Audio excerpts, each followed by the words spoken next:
Te quisiera que veamos algunas cositas básicas de psicología en cuanto a las etapas de crecimiento y desarrollo normales, porque si no uno dice se ha fijado en la etapa oral y por ahí no queda muy claro.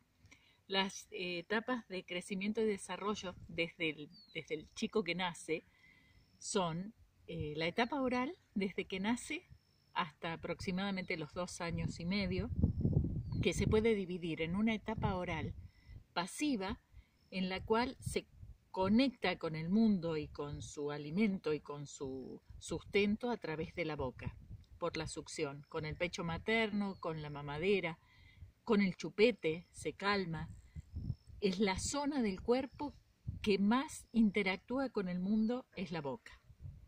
Después sigue la etapa oral activa, que es más o menos desde los 6 meses, cuando empiezan a salir los dientes, hasta los 2 años y medio.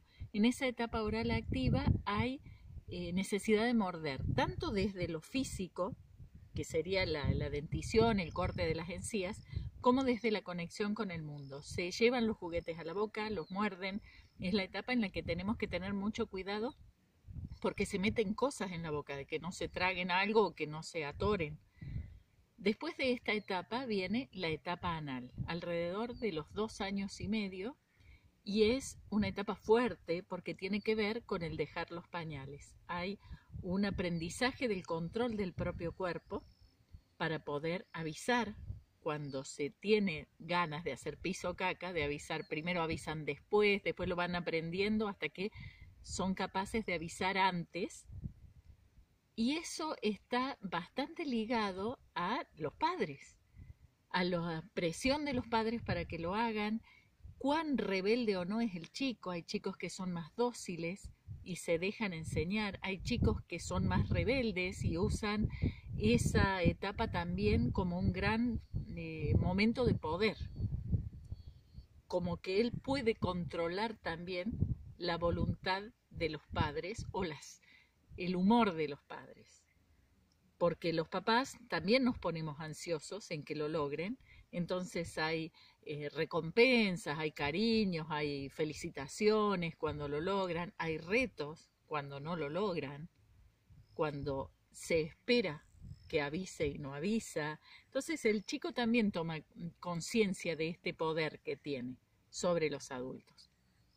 Después viene la etapa genital-ofálica, que es alrededor de los 3 años hasta los 6, la etapa del jardín, donde hay un descubrimiento del propio cuerpo en cuanto a la genitalidad y al otro sexo, en qué somos diferentes y toda esta curiosidad, en algunos mayor, en otros menor, que termina alrededor de los 6 años con la etapa de latencia. La etapa de latencia es muy importante, es entre los 6 y los 12, o al menos según los libros hasta los 12, ahora en esta sociedad donde a los chicos los apura mucho, los estimula demasiado desde lo sensual. Por ahí las pubertades ya no son a los 12, son antes, y eso es una pena porque la etapa de latencia es donde está todo muy tranquilito y le posibilita al chico el aprendizaje de lo escolar.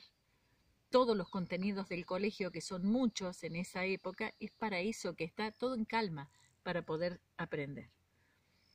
El paso de una etapa a otra puede ser más tranquilo o menos tranquilo. Y podemos hablar de cuando se fijan en una etapa. Por ejemplo, decimos que se fijó en la etapa oral. Eso ocurre cuando la etapa oral ha sido demasiado maravillosa y placentera, o cuando la etapa que sigue, la etapa anal, ha sido un poco dura o frustrante, que por ahí no tiene que ver con los padres solamente, sino por ahí tiene que ver con la vida, con que le nació un hermano. Entonces, ¿qué es fijarse en la etapa oral? Dejar en el inconsciente todas las cosas que nos satisfacían en la etapa oral y buscarlas. Todo lo que tiene que ver con el alimento y con la satisfacción a través de la boca, la bebida, la comida, el cigarrillo. Cuando hablamos de la etapa anal y la fijación en la etapa anal, estamos hablando de la etapa del control y la etapa del poder. Entonces, cuando hay una fijación en la etapa anal, la persona a posteriori, en su edad adulta, es un controlador. trata de obtener control sobre el medio que lo rodea. Cuando la fijación es en la etapa genital o fálica, tenemos todo un espectro, desde el estar demasiado tildados en eso y estar pensando en la genitalidad sobre todas las cosas, hasta en el rechazo total, que sería el otro punto.